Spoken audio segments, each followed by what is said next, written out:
नमस्कार मित्रों, नमस्कार आप सबको मेरा नमस्कार। मेरा नाम अश्विन वैद्य है। आज मैं आपको एक अनोखी बात कहने जा रहा हूँ। अभी क्या है, दारू सबके जीवन में स्टेटस बन गया है। तो दारू पीने के बाद सबसे ज़्यादा बोलने जाने वाले 8 डायलॉग है, मैं आपको सुनाने जा रहा हूँ।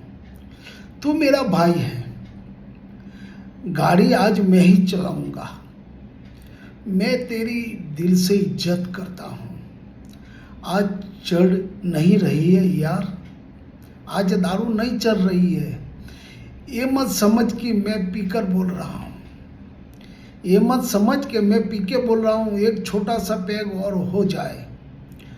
तू बोल क्या चाहिए तेरे लिए, अपनी जान भी हाजिर है। और सबसे मज़ेदार, कल से दारू बंद। दूसरे दिन आपको मिलता है तो बोलता है वो लास्ट वाला पैग ही भारी पड़ गया। Thank you, thank you, thank you.